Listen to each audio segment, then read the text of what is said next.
I now request Professor Dr. Vijay Khare, Head, Department of Defense and Strategic Studies, to welcome the audience.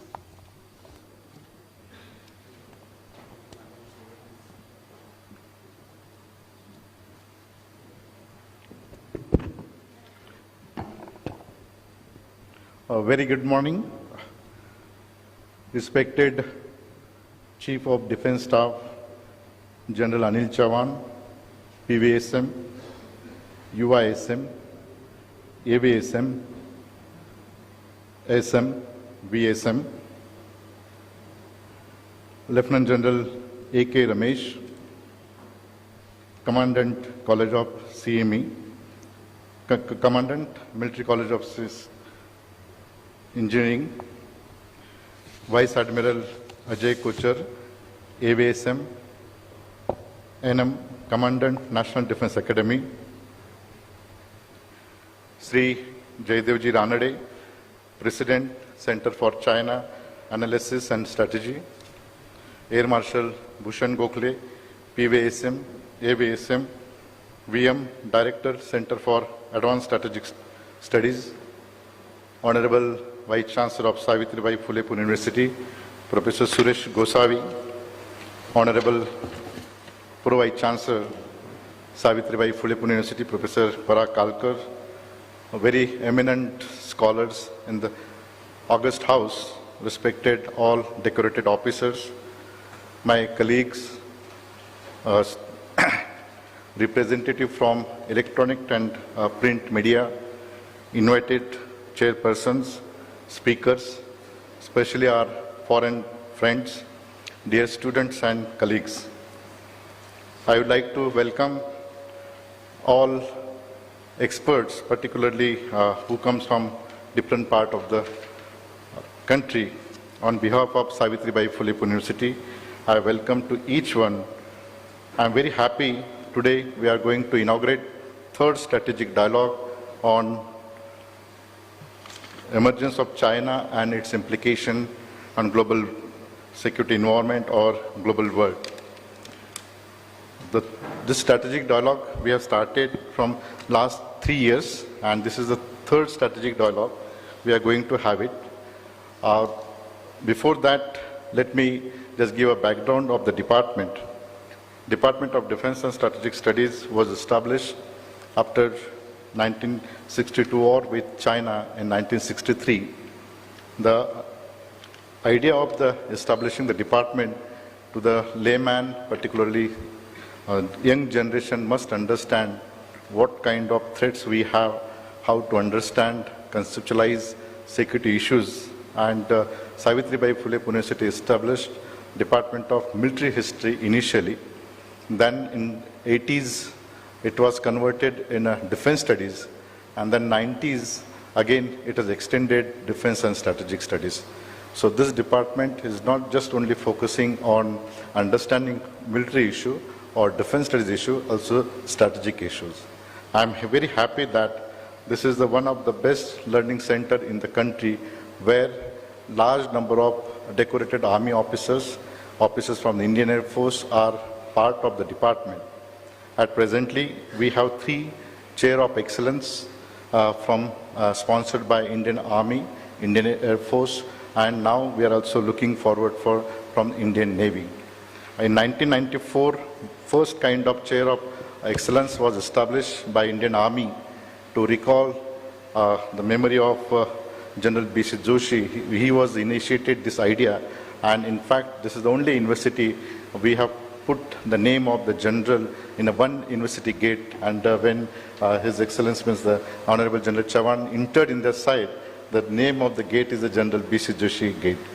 I'm very happy that in 1994 onwards, Department of Defense and Strategic Studies doing excellent work.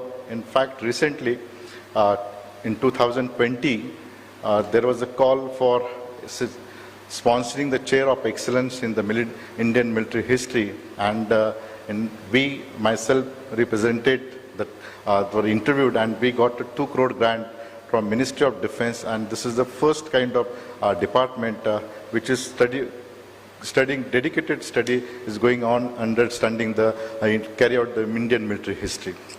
Then before that, Indian Air Force initiated the idea that we need to establish a chair of excellence in the name of Marshal of the Air Force, Air Marshal Arjun Singh, and we also interviewed and we got another chair from Indian Air Force. I am very happy, sir. This department is not only having an interaction with the Indian Air Force, Indian Navy, Indian Army, but at the same time we have conducting a different courses which were different. In fact, this department has a master degree in MAMS in Defense and Strategic Studies. Every year, Indian Army is sending around 20 Army officers above the rank of Colonel and Brigadier.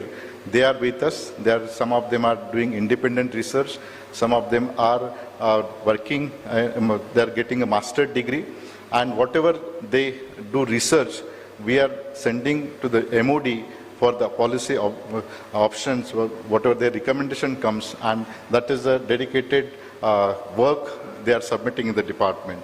I am also happy that this department is also conducting new courses, particularly to understand geopolitics and military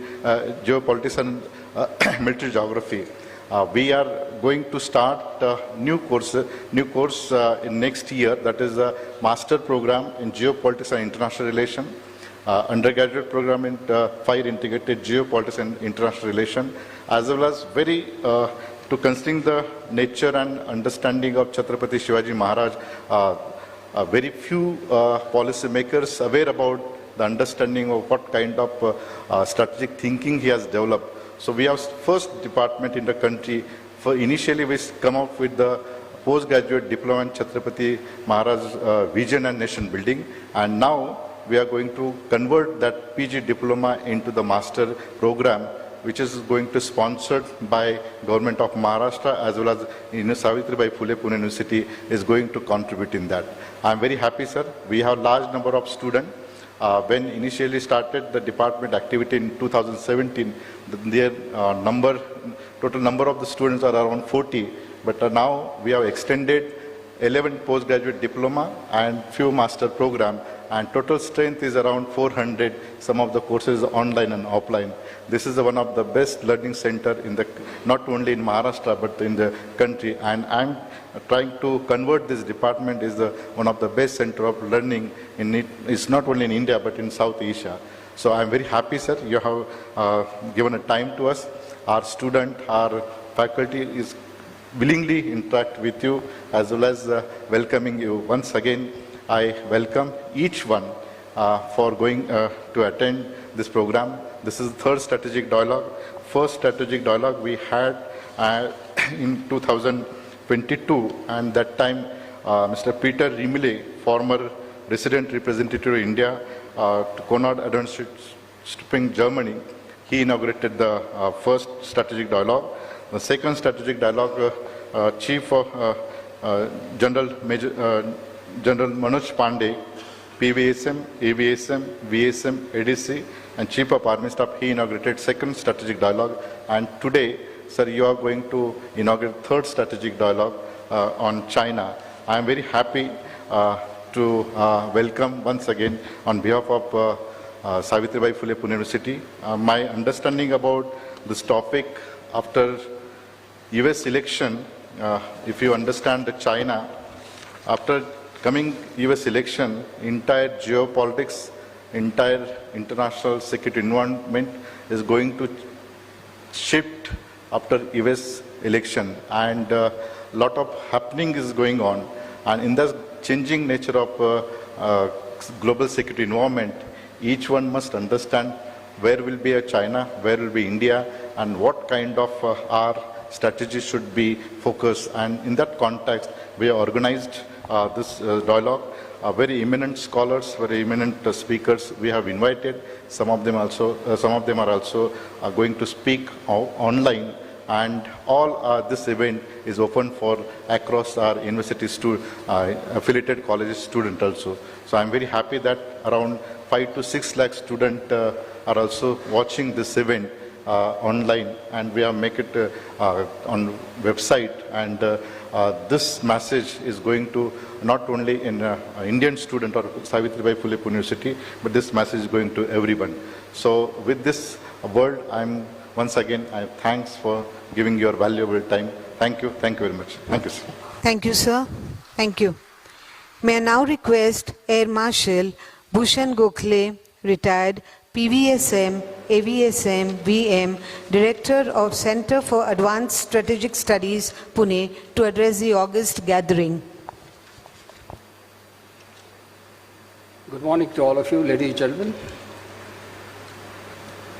Respected Vice Chancellor, respected Pro-Vice Chancellor, for us three organizations who are doing this strategic dialogue for the third year, led by Sri Jaydev Ranade, Dr. Khare and the Center for Advanced Strategic Studies, it's indeed a privilege that we have with us the Chief of Defence Staff, who will be giving us the inaugural address shortly. Thank you very much for coming all the way from Delhi this morning and being here in the university. Incidentally, university is celebrating 75th year, so I think that's another landmark, and we would be really happy that you are here for this dialogue.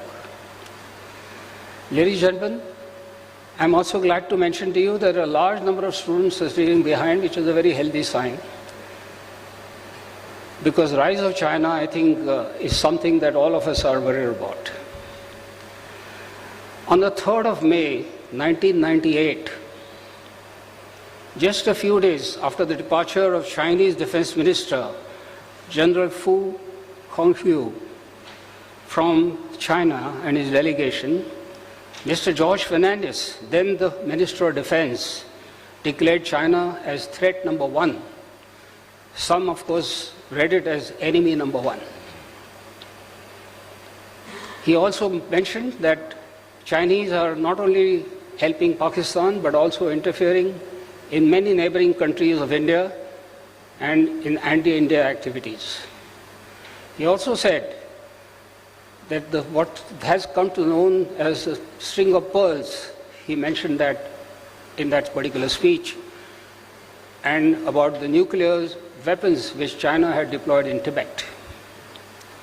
He also cautioned that India, which has been kind of not really taking this into seriously after 62 debacle, should work to ensure that this threat is somewhat tackled. Within 15 days of this speech by Sri George Fernandez, we had the Pokhran 2 test on 18th of May. And then Chinese took us seriously. Otherwise, till that time, they mentioned George Fernandez speaking something which was out of the diplomatic circle. And then, of course, there have been consistent efforts to try and have dialogue with China. There have been a lot of treaties, but of course the Chinese have not been ensuring that they live up to those treaties. And then, of course, recently we have seen a standoff for almost 4 years plus, which is going on in Tibet, the Ladakh standoff, and what we have had as casualties in Galwan sector. Are the Chinese wanting to build and become the superpower number one? Are they wanting to bully everybody? Because that is now what is worrying the whole world. And that is why the title talks about not just India, but the entire world. Because while India has taken certain amount of positions, it was the US and the Western countries which allowed Chinese to be the manufacturing hub, and thereby they got into all kinds of trouble when COVID happened, and subsequently even till now there are supply chain problems. And there is, of course, the Indo-Pacific, which has now become a very important issue. But is this how the Chinese would like to grow? Because I remember soon after 62, there was a movie in 63, and the actor was Marlon Brando. The movie was Ugly American. It talked about flexing muscles in Southeast Asia and how the Americans were losing face, diplomatically or otherwise. I hope the Chinese are not trying to repeat that kind of a mistake and what would come to be termed as ugly Chinese in the years to come. To this, many questions that we all have, and that's why this particular seminar, we have a number of sessions.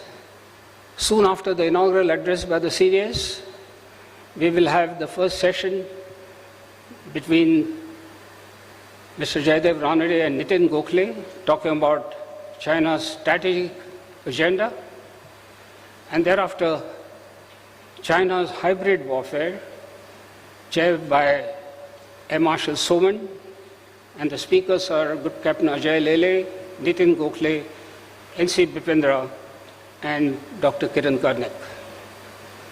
Tomorrow, we start again at 10:30 with the first session as regional hotspots, chaired by Ambassador Gautam Bambawale, who was the former ambassador to China, Bhutan, and Pakistan.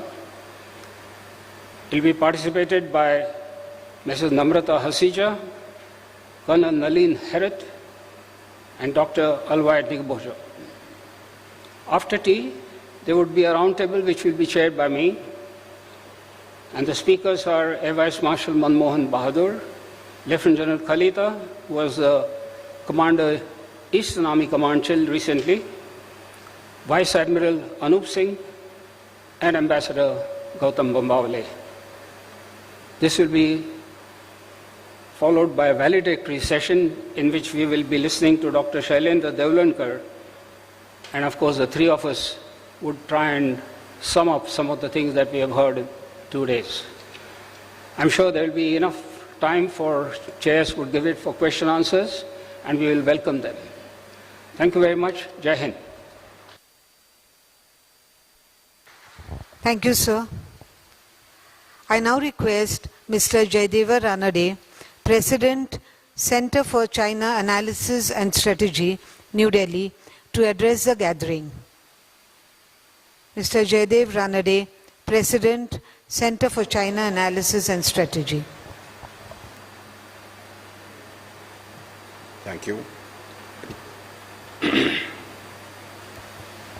Mr. Vice Chancellor, Mr. Pro Vice Chancellor, Dean of the Department, Air Marshal Bhushan Gokhale, I think we all together are grateful and privileged that the Chief of Defence Staff, General Anil Chauhan, is here with us at this important seminar where we are discussing China's rise. Ladies and gentlemen of the distinguished audience, what we hope to bring to you over the next 1.5 days are various facets of the challenges that China has thrown up for us. I think I would not be remiss in saying that India faces challenges not only on its land borders, but it's a diplomatic challenge and an environmental challenge that we are confronted with from China. And these will be discussed over the next 2 days. I'll invite your attention particularly to the last session, where we have literally a galaxy of speakers, participants from the different services and from our diplomatic service, who will be pushing the envelope in a sense and trying to look ahead as to what the future of India-China relationship would be, and trying to see what form and shape it would take. I have requested them to try and really push the envelope, not go way beyond the limits, but at least a little bit, so that we can start thinking out of the box. I would like to share with you that while this is the third session that we are having in Pune for the third year in a row, the effort of the Center for China Analysis and Strategy has been not to keep the study and discussion on China confined to Delhi, where we have enough people who are looking at geopolitical situation and scenarios, but to bring it outside Delhi to different parts of India. And Pune, I chose, one is my own personal bias, but apart from that, this is where we have a large number of retired armed forces officers, civil service officers, and a lot of intellectuals. Pune has been the hub, educational hub of India for many, many years. And our objective is not only to come here and discuss it, but also to try and involve the people of Pune, the intelligentsia which is here, in these discussions. We have been making efforts, and I think we made some headway, and you will notice that among the speakers there are people from here. Next time we hope to have even more. But I'll just say that we are not only tailoring our discussions to the military aspect, but we are looking at the strategic aspects which involve a whole dimension, a wide dimension of issues. And I think I'll just wait for the various panels to start their discussions and leave for you to judge. Let me end again by thanking you, General Chauhan, for coming here. I know that I had to twist your arm to get you here, but I am grateful. Thank you very much. Thank you, sir. I request the Honorable Vice Chancellor, Savitribai Phule Pune University, Professor Dr. Suresh Gosavi, to address the audience. Namaskar, good morning. Honorable dignitaries sitting on the dais for this third strategic and security dialogue on rise of China and its implications for the world, which is organized by Department of Defense and Strategic Studies, Savitribai Phule Pune University, General Anil Chauhan, PVSM, UISM, AVSM, SM, VSM, Chief of Defense Staff. We have Air Chief Marshal Bhushan Gokhale, Mr. Jaydev Ranade, my colleague, Professor Parag Karkar, Professor Vijay Khare, dignitaries of the dais, Commandant of NDA, Commandant of CME, I could see Jain Umranikar sir, then our mentor, Padma Shri Pramod Kade, other officers and dear colleagues and friends. It's indeed a pleasure to welcome you on this beautiful campus of Savitribai Phule Pune University, which is second largest university in the state of Maharashtra. At one point of time, we are having 7.5 lakh students affiliated to us. Through our affiliated system, we have more than 1,200 institutes and colleges with us. It's the largest university. As far as the education is concerned in science and technology, we have been working in energy sector, environmental sector, and One Health sector. At the same time, cognitive science and complex system. As rightly mentioned, that Pune is known as education hub, IT hub, auto hub, and now it is taking a new identity as biomanufacturing and bioengineering hub, where in the department like chemistry, physics, and life sciences is deeply involved. As far as the ranking is concerned, on national ranking, we are second largest in the state, in the country. As far as the international ranking is concerned, Times Higher Education's groups and the QS ranking, we are in the bracket of 600 and 625. So as far as the internationalization of higher education is concerned, we are having a good rapport and cooperation with Melbourne University in Australia. We have been running BSc blended course since last 6 years, and with Drexel University in US, we are running a joint program where the students can carry out his or her first year at SPPU, and then for second year he or she can go and to US and then entitled to get the US degree. This is what we have been doing. Of course, the particular this third strategic dialogue focus on emergence of China and its implication on global secret environment, which is the first dialogue which was happened on the campus, and this is the third one, wherein the discussion and deliberation will take place in this seminar, which will be compiled in the form of book or booklets, and which will be submitted to the Defense, Ministry of Defense and POM office. With this brief note, once again I welcome you on this beautiful campus, and it's my pleasure to introduce you the chief guest for this, who will be giving the inaugural address, General Anil Chauhan, PVSM, UISM, AVSM, SM, VSM, is a alumnus of the National Defense Academy, Khadakwasla.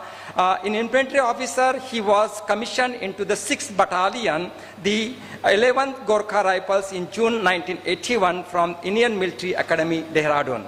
The general officers has operational experience encompassing the wide spectrum of conflicts and terrain profile all across the country.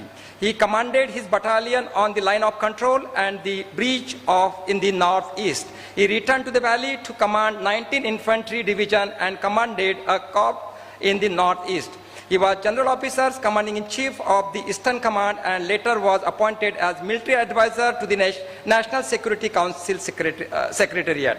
The General Officer's operational tenure has been interserved with prestigious professional military education courses and staff instructional assignment.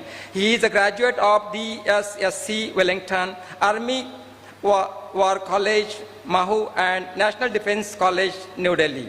He has been an instructor in Bhutan, UN military observer in Angola, served on staff in a mountain division and army headquarters, and has also tenanted the appointment of Director General Military Operation.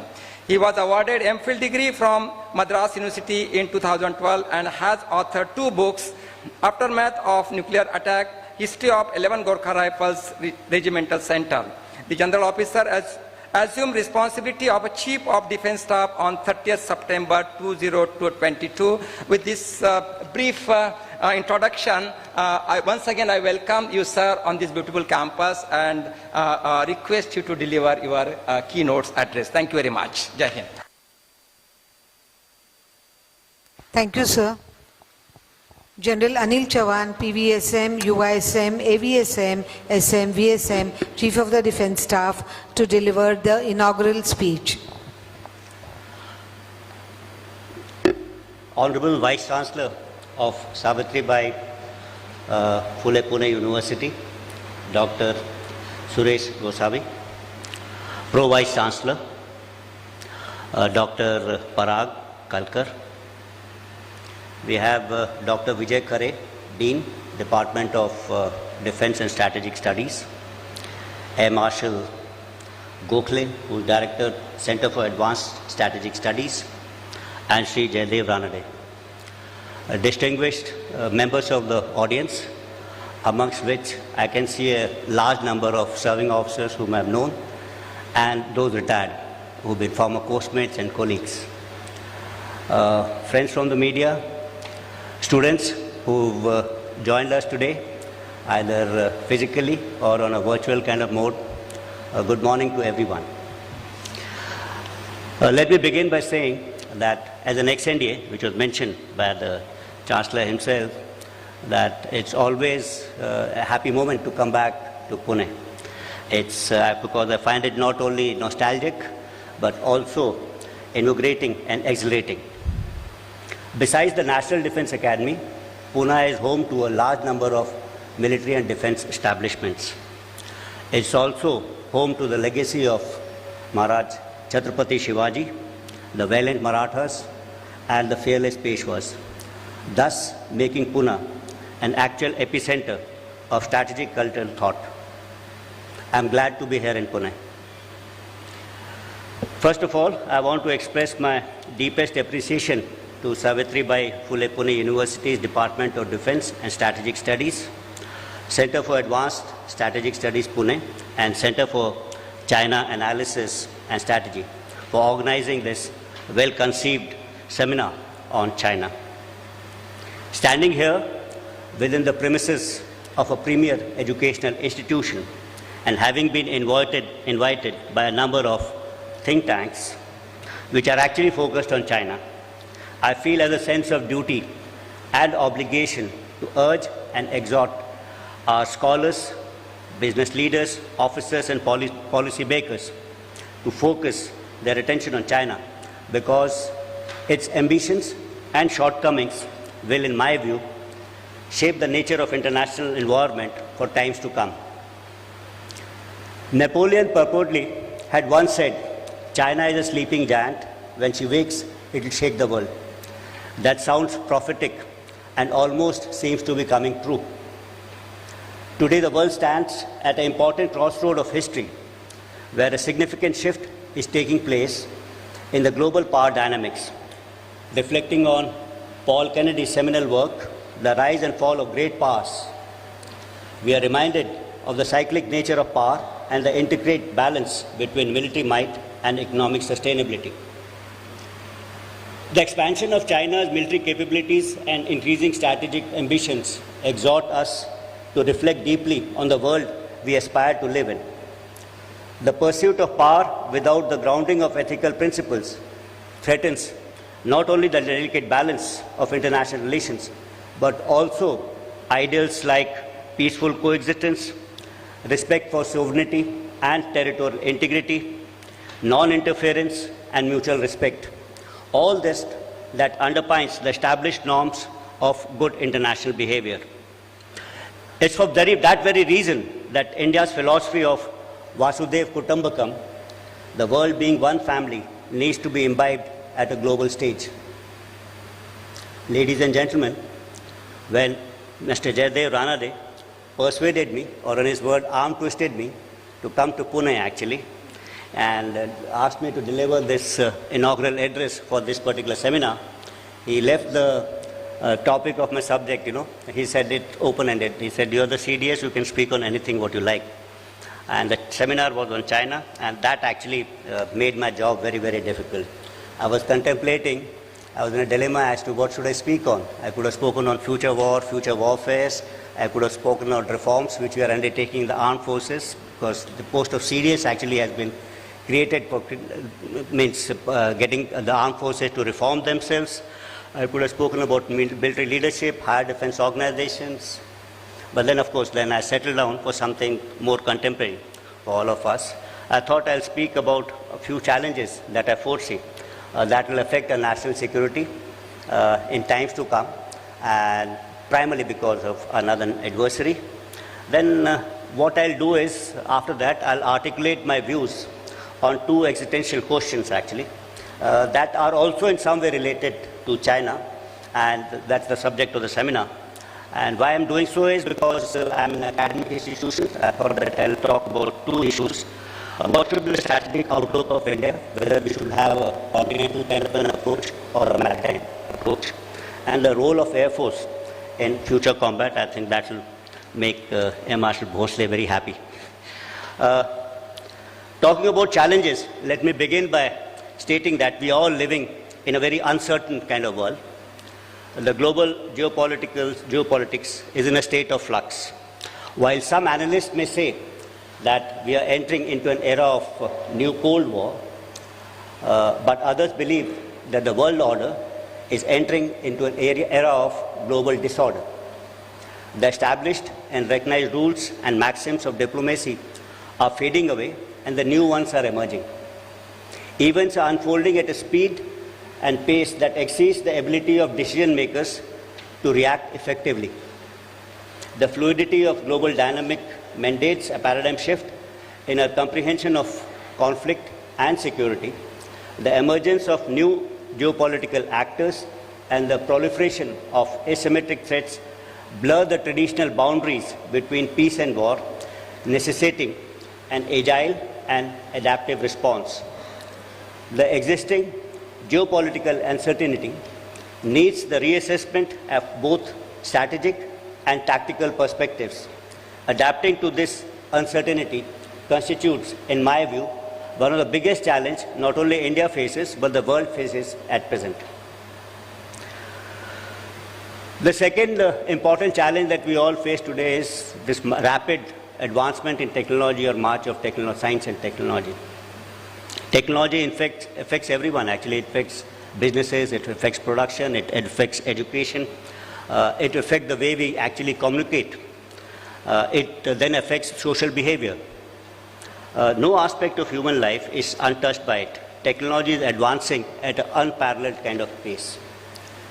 The adoption of some of these emerging and disruptive technologies has the potential to significantly alter the dynamics of future conflicts. Some evidence and trends of this is visible in the ongoing conflicts in Europe and Middle East. Advancement in technology is also opening up new domains of warfare, apart from ushering in the warfighting in the traditional domains of land, sea, and maritime. So now we have space, cyber, and electromagnetic warfare. The intricate landscape of cognitive warfare is also fast emerging as a distinct domain to influence people and their governments. Artificial intelligence, machine learning, big data analytics, quantum computing, autonomous systems are reshaping combat actions across kinetic as well as non-kinetic domains. Integration of technology and developing capabilities in the emerging domain is thus a sine qua non for tackling any future threats. Preparing for above demands swift adoption of new technologies and adaptation of tactics, techniques and procedures, in short known as TTPs, to effectively engage this emerging complex kind of a landscape. While adoption and adaptation is important, equally important is discard of old practices, organizations and systems. I'll use a term known as creative destruction here, is hence becoming important before we attempt any kind of a creative creation. Before you create anything new, you've got to destroy something which is old. Over here, I'm reminded of what Captain Littleheart, the captain who taught journals, once spoke. He said, and I quote, "The only thing harder than getting a new idea into the military mind is getting the old one out." I think creative destruction must precede creative creation. As technology emerges as the new currency of power, there is a tendency of nations to deny it to competitors. Technology denial regimes existed in the past, but what now we are witnessing is a race to retain a technological edge. India cannot afford the emergence of a major technological gap between us and our immediate adversaries. That will be fatal for us. And this battle of this reducing or increasing technological gap has to be fought not only by soldiers, but academicians, scientists, and everyone as a nation together. The third important security challenge that we face today is the rising fragility, an outcome of political, economic, and social instability in our immediate neighborhood.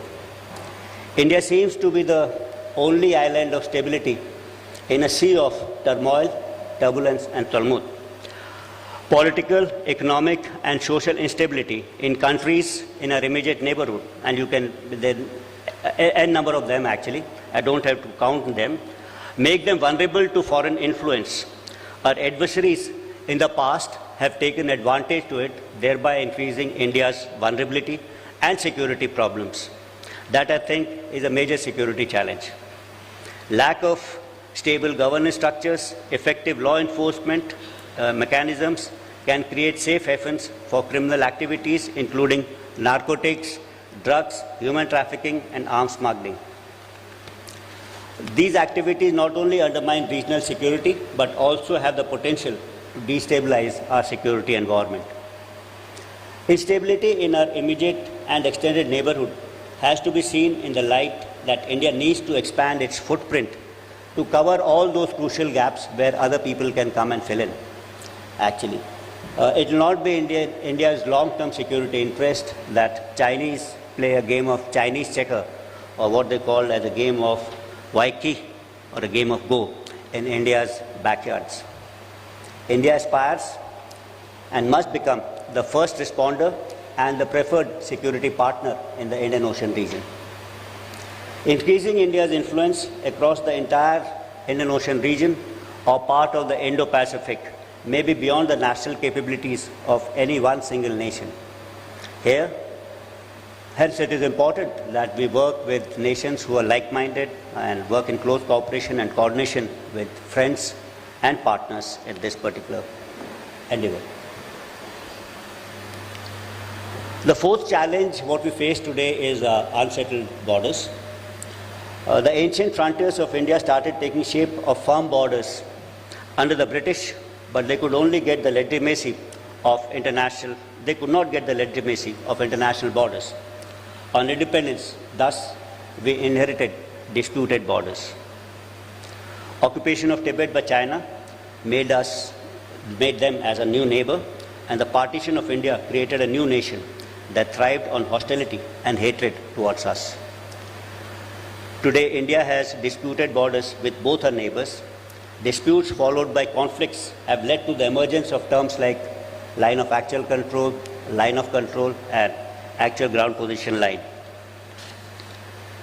The unsettled borders with China and the rise of China will remain the most formidable challenge that India and Indian armed forces will face in the foreseeable future.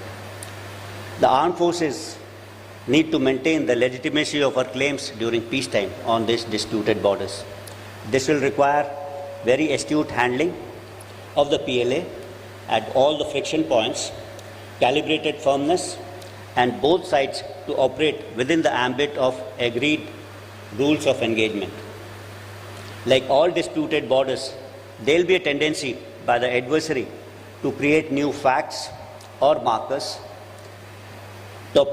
toponymy or cartographic aggressions, or to create a new narrative.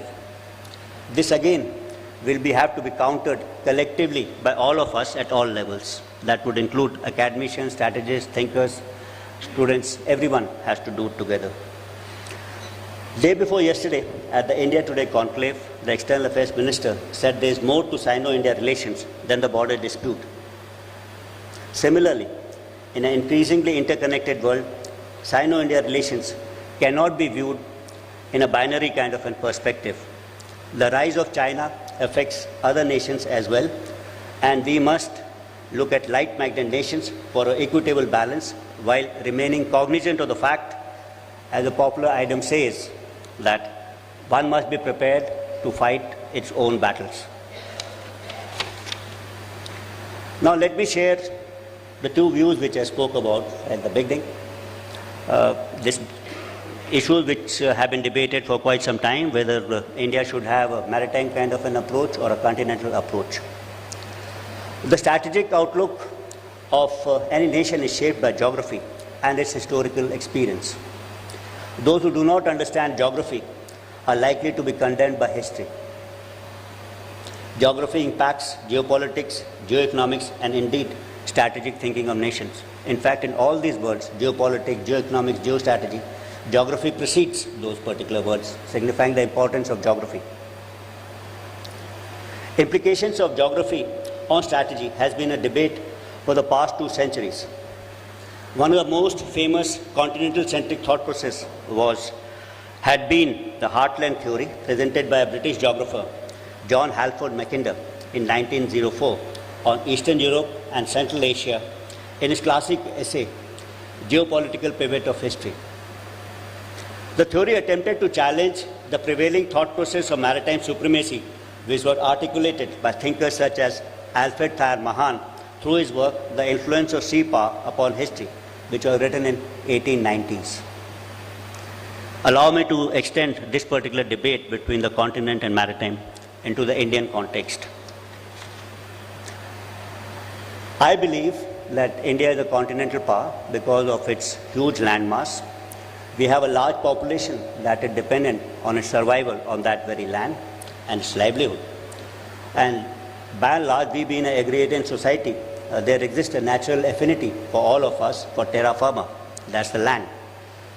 India is a continental power because geographically it's joined to the Asian landmass and theoretically from it to West Asia, Central Asia and onwards on to Europe, Eastern Europe and then to Europe.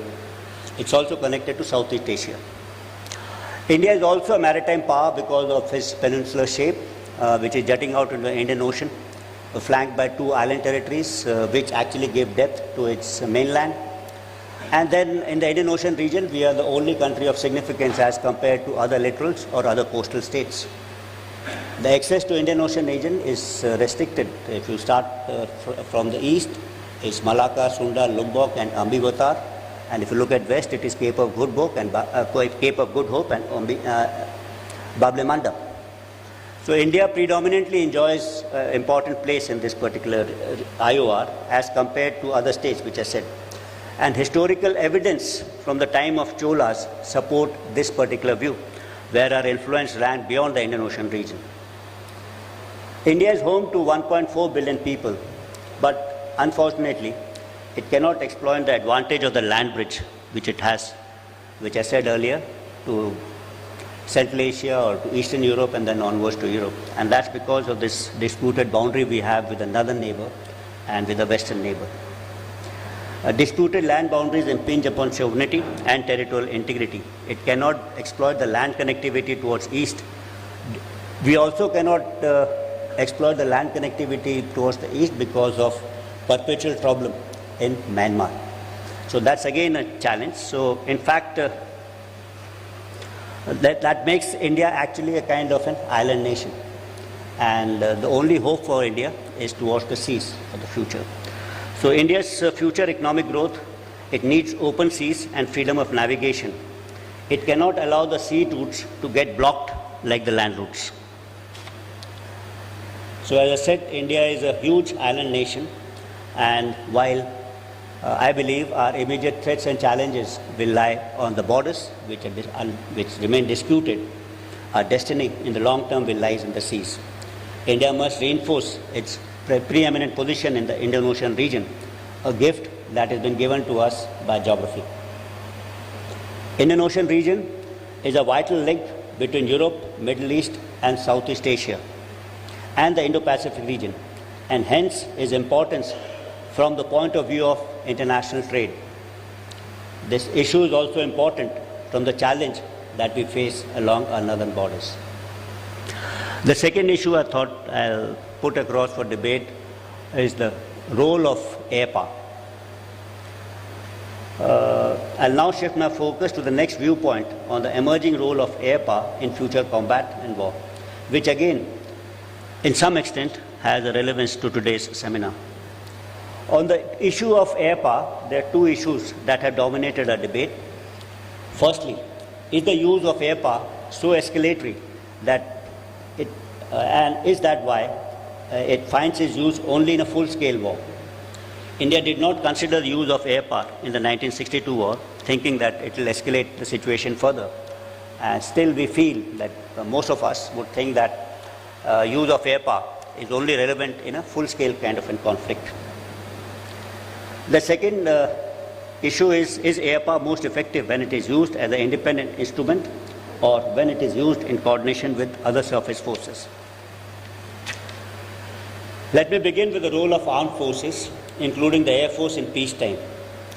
I think the primary role of all the three services is to protect the sovereignty and territorial integrity of the country.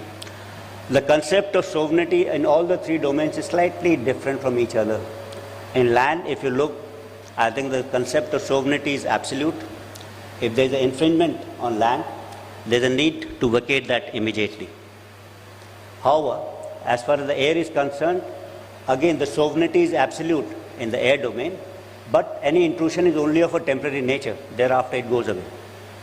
Whereas in the seas or on the maritime domain, the concept of sovereignty is slightly nebulous because of the laws like UNCLOS, in which even men of war can travel through your territorial waters, citing innocent passage.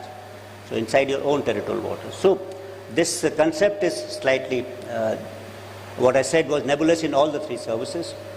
But what happens when in the land borders there is constant intrusion in areas which are disputed, and similar kind of dispute or say intrusion start occurring in the air? Then in those disputed areas probably there will be a permanency that kind of a claim. So I think we'll have to rethink our role of Air Force in future to establish legitimacy of a claim in disputed areas. So it's not only a job of the land forces, but tomorrow the air forces would get involved into it. I'll again say this temporary nature of airspace intrusions, if continued with regularity over disputed areas, can be used by nations to legitimize their claims. With this, I think airspace, we must be entering into a new game with restricted employment and capability to ward off an adversary. The controlled and calibrated conflicts over land may find similar echoes in airspace in future. Let's see what's happening in the airspace domain by other countries. Aggressive actions like firing of flares by the Chinese aircraft, firing of lasers at personnel deployed in waters, again by PLAF, shooting down of high-altitude balloons by the US Air Force, or air encirclement drills around Taiwan are few such recent actions which are indicators how this zone is witnessing a new and interesting set of participations in the air domain, which again is less than a full-scale kind of a conflict.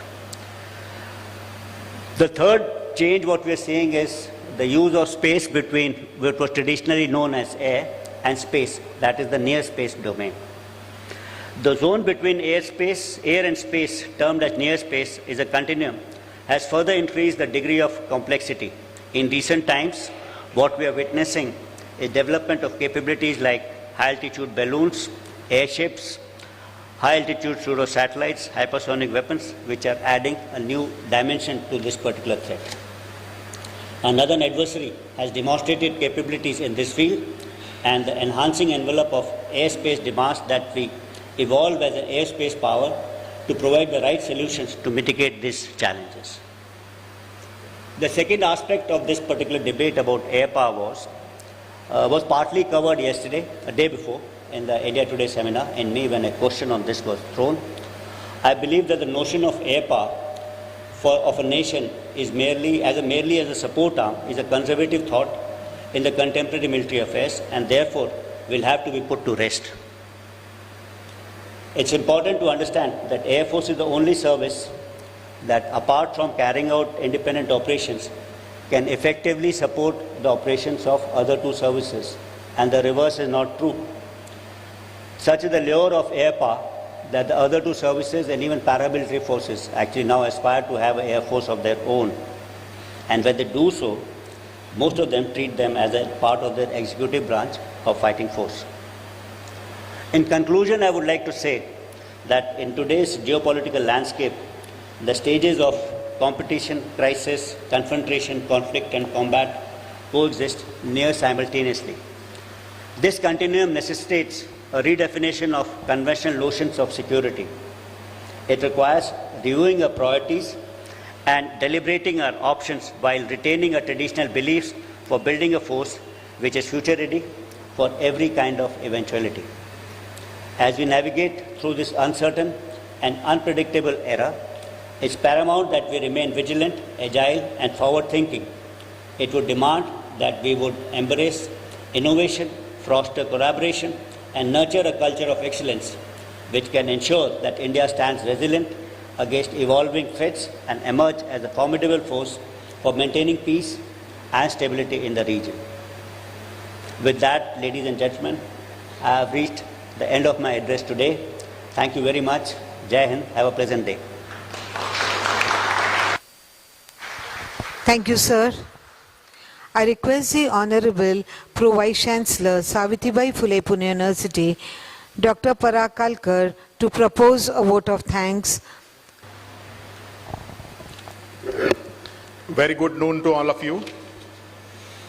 On behalf of Savitribai Phule Pune University, Department of Defense and Strategic Studies, and Center for China Analysis and Strategy, we have just heard the keynote speech by General Anil Chauhan, PVSM, UISM, AVSM, SM, VSM, and Chief of Defense Staff of the Indian Armed Forces on the occasion of third strategic dialogue on rise of China and its implications for the world.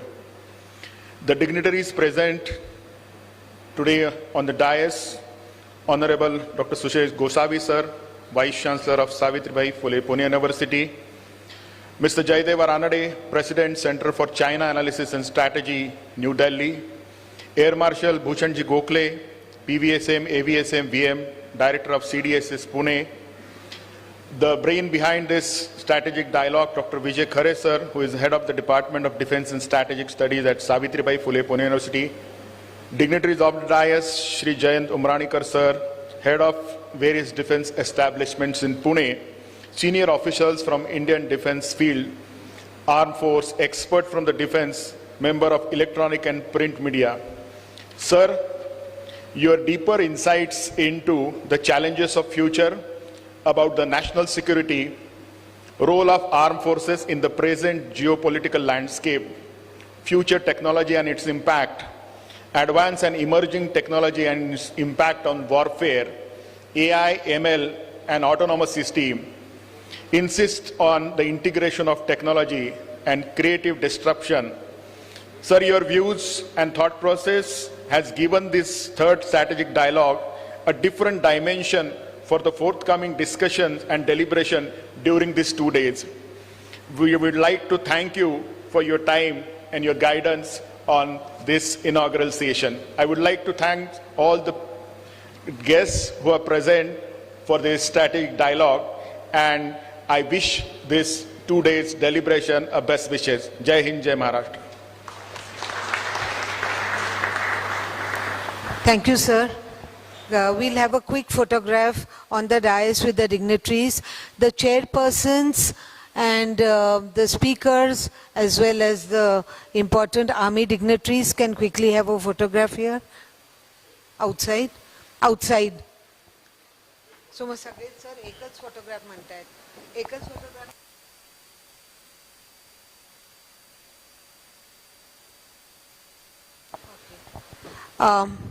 There is high tea also, so like I said, the dignitaries can continue with the high tea later, but a quick photograph.